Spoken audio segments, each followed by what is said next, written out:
Esta reforma como una burla y como un retroceso en torno a una ley que apenas tiene un poco más de un año de vigencia y a la cual el propio Estado nicaragüense no le ha otorgado todos los recursos para poder ponerla en práctica con sus instrumentos jurídicos. Durante esta protesta se presentaron algunos funcionarios de la alcaldía de Managua para colocar candados en las llantas de vehículos que estaban participando y que estaban parqueados fuera del Parlamento. Se les impuso multas de 500 córdobas para retirarles estos candados, alegando que estaban mal parqueados y que estaban obstruyendo el tráfico.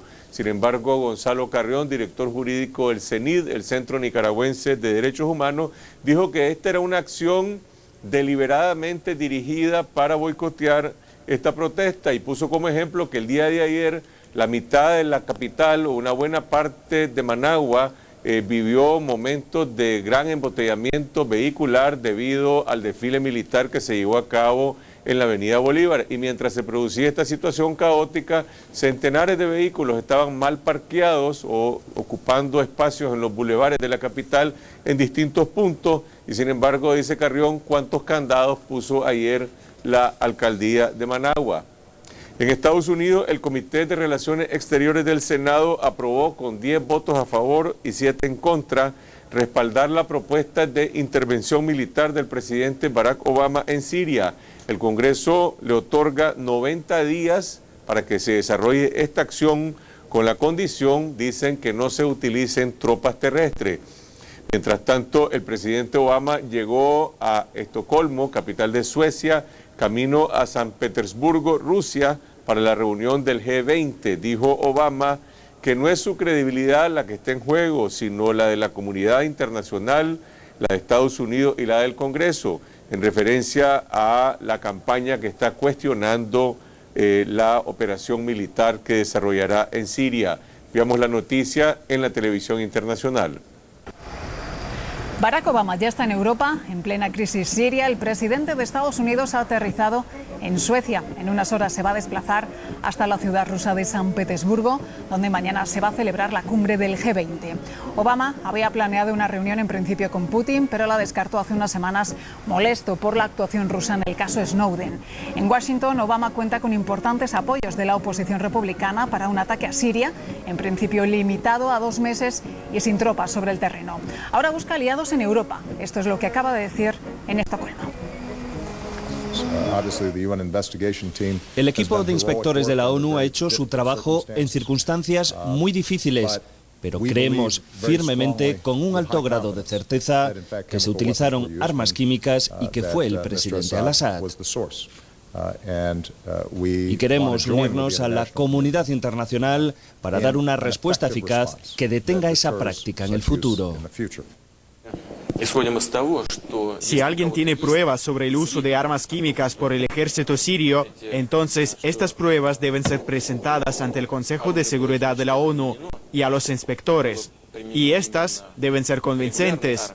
No pueden fundarse en rumores ni en la información recibida mediante escuchas de algunas conversaciones por los servicios secretos. Incluso en Estados Unidos hay expertos que consideran que las pruebas presentadas por la administración no son convincentes y no excluyen que la oposición haya realizado de antemano una acción de provocación para dar motivos de una intervención armada a sus protectores. Soy consciente del hecho de que en todo el mundo y aquí en Europa en particular sigue habiendo recuerdos de Irak y de las armas de destrucción masiva, de esas acusaciones de gente que estaba preocupada sobre lo fiel que era esa información o esta información en este caso. Yo me opuse a la guerra de Irak y no me interesa repetir los mismos errores basándonos en unos errores de inteligencia. Pero tras haber evaluado profundamente la información que tenemos a nuestra disposición, puedo decir con confianza que se utilizaron armas químicas. Y aquí en Managua se celebró esta noche una reunión a puertas cerradas entre el comandante Daniel Ortega y la cúpula del sector empresarial, en el que el liderazgo del COSEP y los representantes del Gran Capital le presentaron al gobierno su agenda y sus objetivos y prioridades para los próximos años centrada en temas económicos. Y al parecer no existe ningún indicio de que vaya a cambiar la relación corporativista que hasta ahora ha venido promoviendo el COSEP en sus relaciones con el gobierno. Que cada cámara pueda reunirse con la contraparte de gobierno que permitan trabajar con mayor agilidad, que permitan superar los problemas que se enfrentan, que es normal, hay que estar pendiente de los problemas que se enfrentan para superarlos, y que nos acerque más en lo que es la labor cotidiana, que es la que pone a prueba los compromisos que asumimos. Porque bien sabemos que podemos asumir los mejores compromisos, pero al final de cuentas es la labor cotidiana la que nos dice si estamos cumpliendo o no estamos cumpliendo con esos compromisos que hemos asumido. Una relación en la cual el sector privado, a través del COSEP, aparece colegislando y pretendiendo representar a toda la sociedad en una función que más bien corresponde a los partidos políticos. Pero vamos a conocer mañana los detalles de esta reunión para poder comentar más a fondo sus resultados en los próximos días. Vamos a una pausa y regresamos con Yoconda Belli, presidenta del PEN Internacional, capítulo Nicaragua, y el escritor y periodista Guillermo Cortés Domínguez.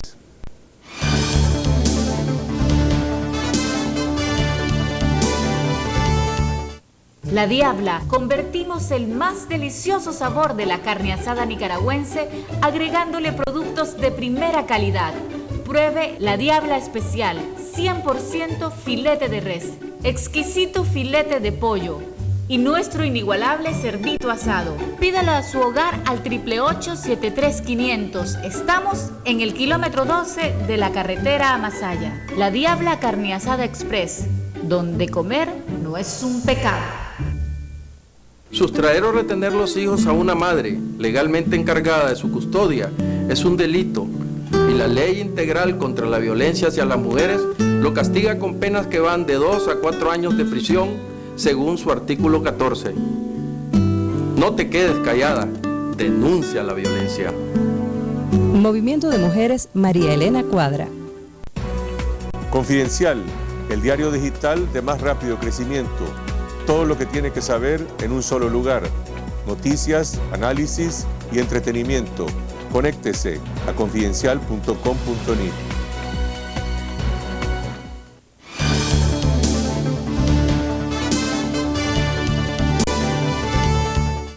Continuamos en esta noche y ahora vamos a hablar de poetas, escritores y libertad de expresión en Nicaragua a propósito de las actividades que promueve el PEN Club en nuestro país. Nos acompaña Yoconda Belli, escritora, poeta, presidenta del PEN, Guillermo Cortés, escritor, colega periodista y también miembro de esta asociación. Buenas noches, Guillermo. Yoconda, gracias por acompañarnos. Buenas noches. PEN Club yo siempre lo asociaba con la pluma, pero quiere decir poetas. Poetas, ensayistas y novelistas. Y es una organización de calibre mundial. Mira, sí, es una organización que nació en 1921 y nació como un pen club, un club de escritores pues que se juntaron.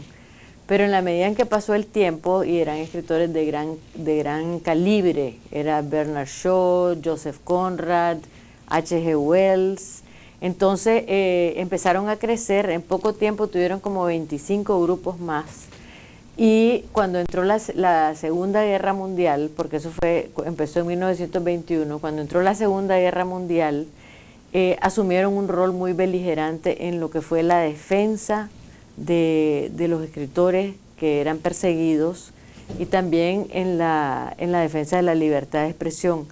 Es la organización posiblemente más antigua de defensa de los derechos humanos y ahora tiene un estatus de ente consultivo de las Naciones Unidas y ahora ya tiene 144 centros en 102 países del mundo y se mueve, o sea, de una manera unificada cuando se trata de asuntos. Por ejemplo, te voy a decir, cuando Wole Soyinka, que después fue premio Nobel, iba a ser asesinado en Nigeria, iba a ser ejecutado, perdón, no asesinado, ejecutado por razones políticas. Y es bien divertido el cuento porque dice que el presidente le dijeron que iba a llegar Arthur Miller a hablar con él Y entonces, al presidente de Argelia. Al presidente de Nigeria. Nigeria. Entonces cuando le dijeron que iba a llegar Arthur Miller, y él preguntó, ¿ese es el que está casado con Marilyn Monroe?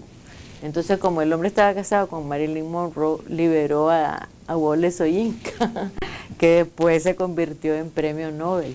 En Nicaragua, el capítulo del PEN se constituye ¿cuándo, Guillermo?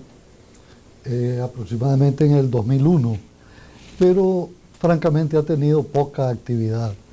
En estos últimos meses quiere reactivarse con fuerza y creo que los periodistas debemos ver con agrado que su primera actividad fuerte, pública en este sentido, va a ser en conmemoración del Día Internacional del Periodista que celebramos los 8 de septiembre, recordando el asesinato del periodista Julius Fučík en 1943, y va a ser con un foro sobre la libertad de expresión a las 10 de la mañana de este sábado en la UCC. Vamos a tener el honor de participar en ese foro y compartir la mesa con Yoconda, el periodista Danilo Aguirre y el doctor Alejandro Serrano Caldera. Así es. Ahora, uno asocia PEN, como dijiste, con algo que empezó como un club muy selecto de escritores. Habemos ahora periodistas que nos sentimos parte de esta asociación que se está ampliando. Ahora se está ampliando en todo el mundo, también en Nicaragua, es un fenómeno general. Sí, o sea, el PEN empezó a ampliarse ya no hace mucho, pero decidieron que entraran periodistas, historiadores, blogueros, o sea, que realmente todas las personas que tienen una relación con la palabra y que precisamente por tenerla y por ejercer la palabra como un poder, en cierta manera, se ven expuestos también a persecuciones o a situaciones donde necesitan un foro también para poder explicar lo que pasa y para poder defender, para poder sentirse acuerpados. Pues es una hermandad, en cierta manera, de escritores que tiene esa fuerza, pues que tiene la fuerza de que cuando vos te haces miembro del PEN internacional, se llama ahora, ya no se llama PEN Club, firmás lo que ellos llaman un charter, como una declaración de principios, en que te comprometes, tu único compromiso es que vas a defender la libertad de expresión, que no vas a ceder ese derecho como derecho humano, y hay una serie de cosas más, pues, pero se plantea que la palabra escrita, la literatura, tiene que servir de comunicación de los pueblos. Hay un comité de la paz, por ejemplo, que analiza cómo la palabra puede también generar violencia. Entonces, cómo lograr que la palabra sea usada de una manera responsable, ¿no? Que no haya eso es lo que le llaman el discurso de odio. ¿Cómo se vive en Nicaragua desde tu perspectiva, digamos, el clima de libertad para los escritores, la libertad creativa, el contexto en que se desarrolla su actividad? Podemos hablar también de cómo lo vivimos los periodistas. Es cierto que en eso somos primos hermanos, pero son actividades un poco diferentes. Es decir, vos como escritora, ¿cómo lo sentís, cómo lo vivís? Mira, yo pienso que hay dos aspectos de la libertad de expresión. Una es la libertad de realmente escribir lo que te dé la gana, y otra es la posibilidad de que te escuchen, porque también esa es la otra parte del derecho y de la libertad de expresión, es que vos podás no solo escribir, sino también tener los canales para darte a conocer, para explicar lo que estás pensando y para que la gente tenga la oportunidad de escuchar opiniones diversas. En ese sentido yo creo que esa es la parte débil de esta ecuación, porque en este momento no hay, digamos, represión en cuanto a qué podés escribir, pero sí hay mucha limitación en cuanto a cómo podés tomar eso que escribiste y hacerlo circular, ¿no? Porque, por ejemplo, yo me acuerdo durante la Revolución aquí existía la Editorial Nueva Nicaragua, Vanguardia. Ahora hay gente que hace publicaciones individuales, pero editoriales como tal, hay Anamá, pero hay muy pocas. Y entonces la mayoría de los escritores actualmente se financian sus propios libros. El Centro Nicaragüense de Escritores tiene un financiamiento que creo que es de los daneses o de los noruegos, no me acuerdo ahorita. Noruega, ¿verdad? Y entonces pero antes se publicaban 10 libros al año, ahora los bajaron a 5. O sea, es un problema de recursos, no hay recursos. ¿Qué diferencia o qué complemento tendría el PEN en Nicaragua con el Centro Nicaragüense de Escritores, por ejemplo? Absolutamente complementario, sobre todo ahora que el Centro Nicaragüense se va a debilitar mucho al terminar el convenio y que no existen posibilidades de otras fuentes de financiamiento. Ahora, en el caso de los periodistas, Carlos, yo quisiera aprovechar algo que decía Yoconda. Esta fuerza internacional del PEN podría ser un respaldo formidable para los periodistas nicaragüenses, sobre todo porque hay una situación de restricciones, de limitaciones y de vulnerabilidad y prácticamente de desaparición de las organizaciones gremiales nuestras, varias de ellas subordinadas directamente al partido de gobierno y que no están representando entonces los intereses gremiales. Muchos periodistas se sienten totalmente huérfanos. En Nicaragua no pueden ni siquiera ir a quejarse a su organismo gremial. Y sin embargo el gobierno dice no hay ningún periodista preso, no han ocurrido casos de violencia extrema o asesinatos como están ocurriendo en Honduras, en México y en Colombia. ¿Cómo le explicas a los dirigentes, a los colegas del PEN Internacional, esta particularidad de Nicaragua que no está sometida a una ley draconiana como la venezolana o la ecuatoriana, que tiene algunos aspectos positivos pero otros sumamente restrictivos, y que por el otro lado tampoco se está enfrentando la violencia física, sino más bien la intimidación, la cooptación económica, pero es un terreno bastante más gris? Es cierto, pero hay suficientes elementos.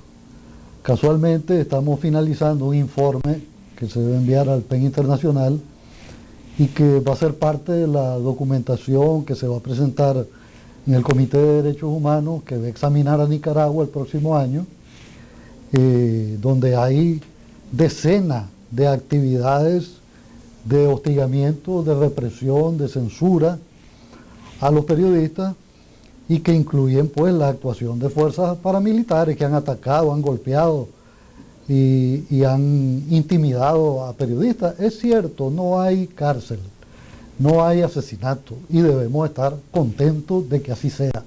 Pero hay muchísimas otras maneras de estar torpedeando la libertad de expresión. Por ejemplo, el secretismo que caracteriza al gobierno. Antier veíamos, por ejemplo, periodistas del Canal 2, del Canal 14, de la prensa, que fueron impedidos de cubrir una actividad en la que participaban la ministra de Educación y funcionarios de la UNESCO. Eso no se debe hacer, pues ellos están manejando la información como que fuera privada y esa es información pública.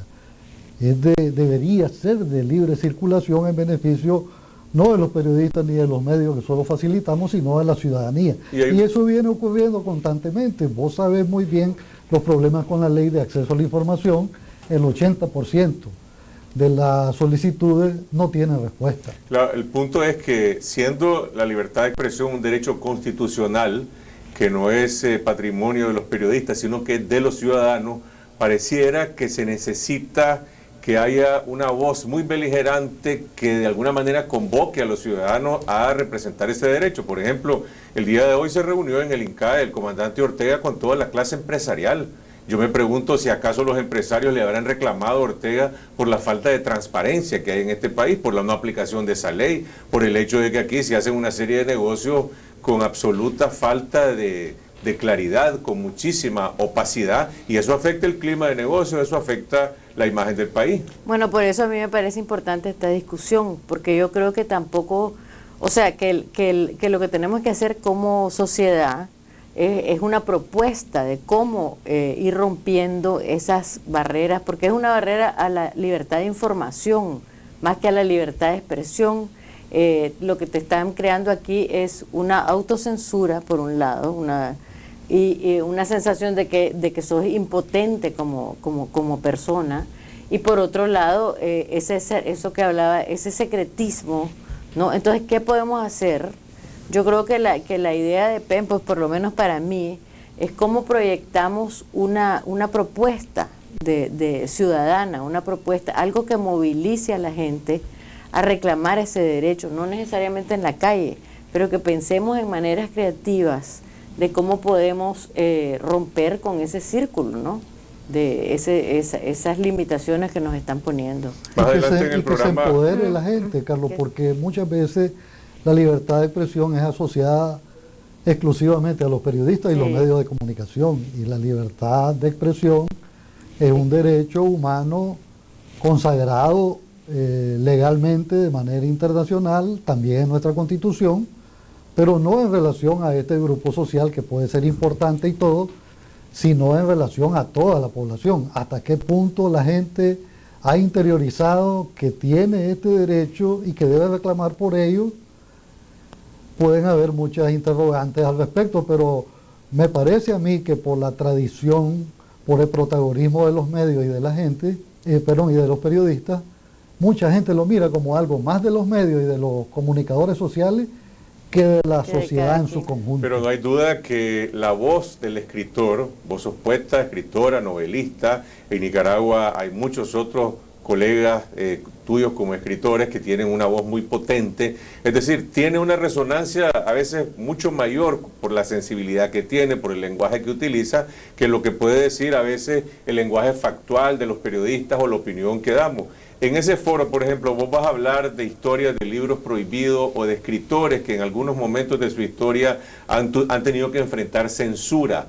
Es decir, cuáles son algunos de los casos relevantes, si tienen alguna pertinencia para nuestra vida hoy contemporánea. Por ejemplo, el caso de Salman Rushdie es un caso emblemático, ¿no? de un Estado que condena a muerte a un escritor por haber escrito algo que supuestamente faltó al respeto a sus creencias, a su religión, etcétera. Hablando de los versos satánicos. Sí, exactamente, de los versos satánicos. Ese fue un caso donde Penn tuvo una labor bien beligerante para defender a Salman. Y yo pienso que el Penn, además de esta labor de defensa, no podemos perder de vista también que hay una labor importantísima de proyección del arte, de la literatura, o sea que también tiene una función como de elevar o de tratar de nutrir el oficio del escritor, ya sea periodista, ya sea novelista, lo que sea, y que la idea es cómo nutrir al escritor, cómo darle los medios para que se desarrolle. Ahorita va a haber un premio, por ejemplo, en este último congreso que va a ser ahora del 9 al 12 de septiembre en Islandia, van a anunciar un premio para nuevas voces, ¿no? El PEN da unos premios importantísimos para escritores, hace una reunión en Nueva York todos los años de voces del mundo que lleva allá a escritores de todas partes del mundo, y son escritores, digamos, que también tienen esa función que vos estás hablando, porque el escritor no es nada más un escritor que vive en la Torre de Marfil, nosotros vivimos en el mundo y por eso mismo los escritores son vulnerables, ¿no? Porque la fuerza que tiene la ficción, la fuerza que tiene la poesía, ¿no? A veces es más, tiene más impacto, ¿no? Que tal vez que un reportaje periodístico. Entonces, por esa razón también el escritor ha sido perseguido y asesinado. Vamos a hablar en un momento con jóvenes comunicadoras sociales, activistas, ciberfeministas, que están también innovando en este campo de la comunicación. ¿Cuál es tu impresión, Guillermo, tu reflexión sobre las oportunidades y las limitaciones que le ofrece a este mundo de la comunicación y la libertad de expresión las nuevas redes sociales, los medios digitales? Bueno, una oportunidad maravillosa, ¿verdad? Porque está facilitando enormemente la comunicación.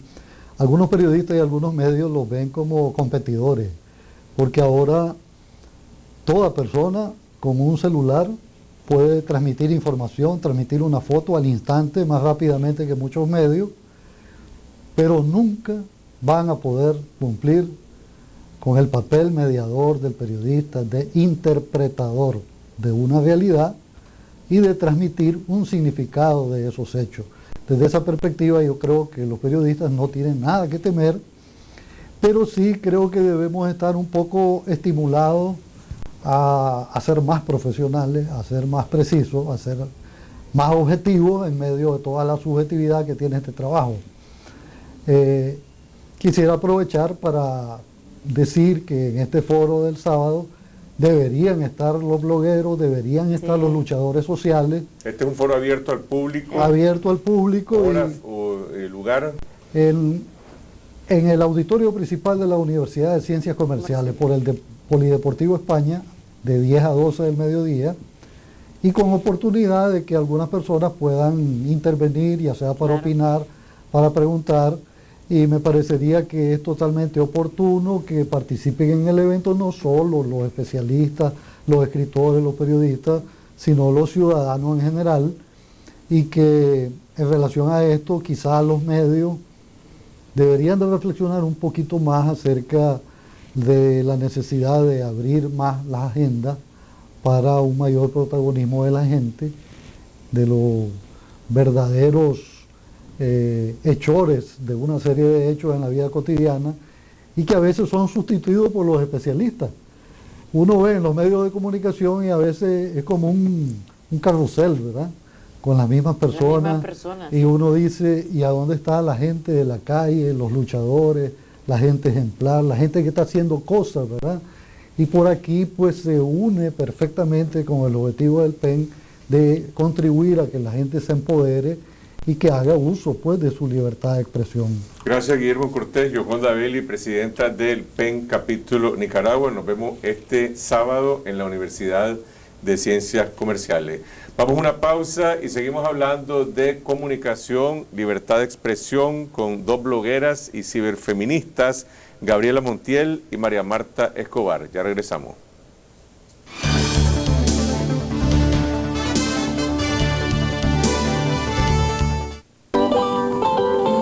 Recorra Nicaragua entera con elegancia y seguridad en un vehículo de Lugo Rentacar.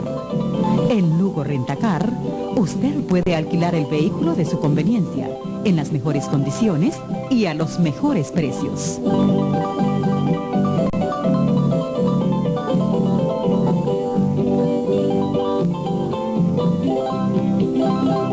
Hasta donde usted quiera llegar, Lugo Rentacar.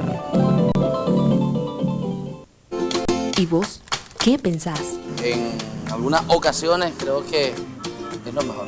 Tal vez cuando sea una violación de una niña de 12 años. Por una malformación congénita en su bebé, yo creo que es mejor. ¿Cómo va a morirse la mujer y dejar a su otro hijo? Nace el niño y muere la madre. La ley no mira. ¿Y mis hijos? Si la vida de la madre está en riesgo. Obligarle que ella pueda parir, no se puede. Debería de ser legal. No es lo mismo que me lo cuenten a que lo viva. Aborto terapéutico. ¿Y vos qué pensás? Al fin, un programa informativo donde los chavalos son los protagonistas.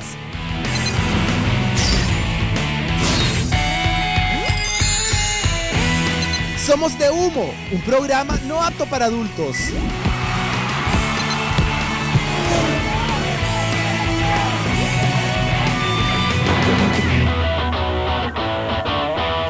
Todos los domingos a las 6 de la tarde por Canal 12.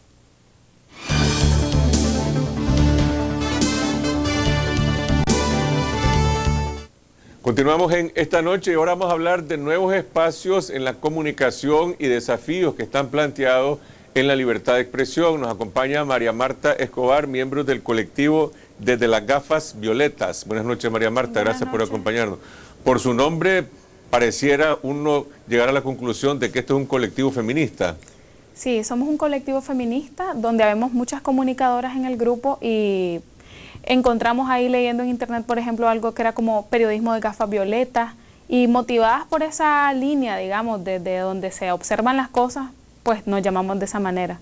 Y la visión que tienen, que promueven, tienen una comunidad de valores que están relacionados con derechos de mujeres, con rechazo de la violencia, restitución del aborto terapéutico. ¿Qué es lo que une a este grupo? Bueno, nos une las ganas de hacer activismo, las ganas de demandar derechos, digamos, en las calles, también en las redes sociales. Hemos hecho acciones que tienen que ver, por ejemplo, con denuncia del acoso callejero, con restitución del aborto terapéutico en Nicaragua y también con la creación de espacios en Internet, digamos, que tengan una perspectiva desde las mujeres, donde se posicionen noticias. Nos interesa dar a conocer lo que está pasando con las mujeres de Nicaragua y también de otras regiones, y eso lo facilita mucho el Internet. ¿Qué tanta acogida tienen este tipo de planteamientos? Alguna gente dirá, bueno, estas cosas son de comunicación básicamente entre feministas, para feministas, mujeres que probablemente no están muy conectadas, digamos, con este tipo de planteamientos, se sienten atraídas, los hombres visitan estos espacios, está cerrado para los hombres. Bueno, el colectivo sí es un colectivo de mujeres. Habemos mujeres de Managua y también de otros departamentos del país. Somos mujeres jóvenes y tenemos un grupo en Facebook, por ejemplo, que se llama Creando Espacios Feministas, donde está mediado pues por sí la condición de mujer. Hay mujeres de Nicaragua y también de otros países que están pendientes y están reflexionando y debatiendo sobre varios temas. No precisamente es un grupo de comunicadores o comunicadoras, es un grupo de mujeres que están interesadas en saber lo que pasa con otras mujeres. Ahora, ustedes participaron en un evento que se realizó recientemente que se autodefinía como representaciones transgresoras. Cuando se habla de transgredir, pues alguna gente se asusta y dice, bueno, ¿qué es lo que quieren violar? ¿Qué normas que están establecidas, costumbres que la gente tiene de comportarse? ¿O esto es una provocación para establecer un diálogo? ¿O acaso es una posición intolerante de alguien que dice, yo voy a romper con esta barrera? Pues la semana pasada hubo un conversatorio en el Instituto de Historia en Nicaragua y Centroamérica, en la UCA, donde estuvimos hablando con otros jóvenes que vienen usando las redes sociales para plantear cosas distintas, digamos. El conversatorio se llamó Discursos y representaciones transgresoras en las redes sociales y nuevos medios. Pero ponemos un ejemplo, ¿en qué se manifiesta esta identidad o el hecho de que sean formas de comunicación distintas para que podamos entender un poco de qué están hablando? Por decirte de alguna manera, bueno, una persona viene creando un discurso distinto en la red desde el hecho en que no la utiliza para poner su estatus, por ejemplo, de lo que está haciendo en su día a día, de cosas de su cotidianidad, sino que lo está usando para plantear una protesta, digamos, o hacer una demanda al Estado o generar una reflexión en una audiencia. En ese sentido, pues hay grupos, hay gente que está creando grupos en Facebook, por ejemplo, que hablan, hay un grupo que se llama Grupo contra el Acoso Callejero, por ejemplo, que es el grupo de Gabriela Montiel. Gabriela lo que plantea con ese grupo es una propuesta de, bueno, utilizar ese espacio como una plataforma de denuncia. La chavala o la gente puede escribir ahí y denunciar a un acosador que se encuentra en la calle. Ella lo que plantea también es la utilización de medios actuales o cosas que todo el mundo tiene, por ejemplo, un celular con cámara, tomarle una foto a un acosador y publicarla ahí. También, por ejemplo, tomarle foto a un taxi o a una placa de un carro para empezar a mover la opinión pública en relación a este tema, pero también buscar mecanismos propios de denuncia. Ahora, ¿se mueve las visitas, se mueve el tráfico? ¿Hay interés en estos temas o se quedan restringidos pues a un grupo de jóvenes que comparten solamente estos intereses? Bueno, el activismo de nosotras va más allá de las redes, digamos. Sí la utilizamos como una base y sí se van creando comunidades en Internet, pero también transitamos, digamos, de la calle al Internet. O sea, nuestras acciones y las cosas que estamos planteando van más allá de Facebook, pues tiene que ver con participación en marchas, participación en eventos que la sociedad civil, digamos, o el movimiento de mujeres está haciendo en Nicaragua, pero también demandas propias de nosotras como mujeres jóvenes que las trasladamos más allá de las pantallas, pues que estamos yendo, por ejemplo, teníamos una iniciativa que se llama Zona de Vuelo, que era visitando distintos bares o lugares públicos de Managua donde se han dado situaciones de acoso, y nosotras ahí estamos poniendo stencil, estamos haciendo, digamos, unos tipos de acuerdos con los dueños de estos lugares para que haya un apoyo a las mujeres que están siendo víctimas del acoso. ¿Y funciona? ¿Hay receptividad?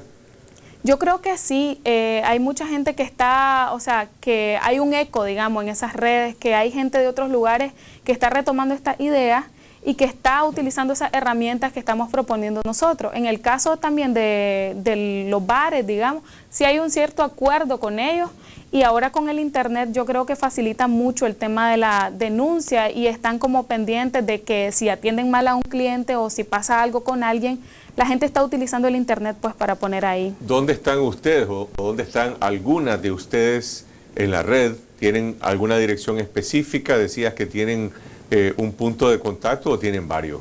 Tenemos varios puntos, digamos, cada una tiene sus espacios donde tiene blog desde que escriben ensayos, que escriben opiniones. Pero ¿cómo las puede encontrar alguien que ya sea porque tiene interés o porque tiene curiosidad de conocer? Hay un blog que se llama creandoespaciosfem.wordpress.com. En ese blog nosotras vamos poniendo cosas que vamos haciendo desde el colectivo, pero también vamos poniendo otras recomendaciones, digamos. En Twitter también, C-Espacios 2013 es el Twitter del colectivo, y ahí vamos poniendo noticias, como te digo yo, cosas que vamos encontrando en otros medios de comunicación. No estamos generando precisamente información propia, sino que estamos compartiendo información de lo que está pasando con otra gente en otros lugares, incluido pues Nicaragua. Hace un momento conversábamos con Yoconda Belli, ahora presidenta del capítulo PEN Internacional en Nicaragua, y Guillermo Cortés, a propósito de la promoción que están haciendo de espacios de libertad de expresión. Ustedes en las actividades que hacen, ¿se sienten con plena libertad? ¿Se sienten que hay un espacio de intimidación, de restricción en el país? ¿Cómo se mueven? Yo creo que hay temas complicados, ¿verdad?, de trabajar. Por ejemplo, un tema complicado es el aborto terapéutico, pues, porque ya han pasado muchos años desde que se está demandando la restitución, todavía no hay ningún cambio. Sin embargo, las organizaciones de mujeres y las activistas feministas pues están haciendo la lucha.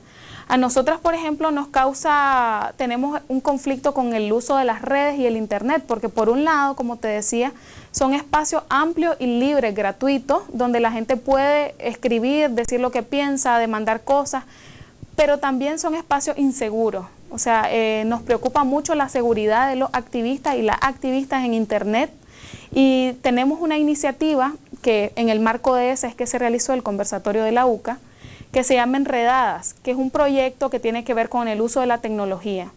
Dentro de ese marco, digamos, del uso de la tecnología, nosotras estamos viendo la promoción, digamos, del software libre como una herramienta que brinda una seguridad mayor, digamos, al usuario.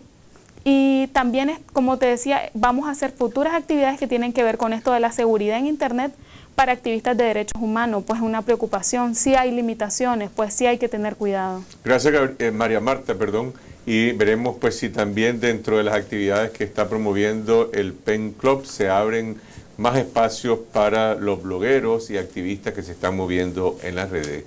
Gracias a ustedes por acogernos en sus hogares. Regresamos mañana aquí en Esta Noche en Canal 12. Mañana cambiamos de tema. Estará con nosotros el presidente de la Conferencia Episcopal, Monseñor René Sándigo, quien también es el encargado de Cáritas dentro de la Conferencia Episcopal, que está promoviendo lo que se conoce como la Pastoral de la Movilidad Humana, que tiene que ver evidentemente con los derechos de los migrantes. Nos vemos mañana.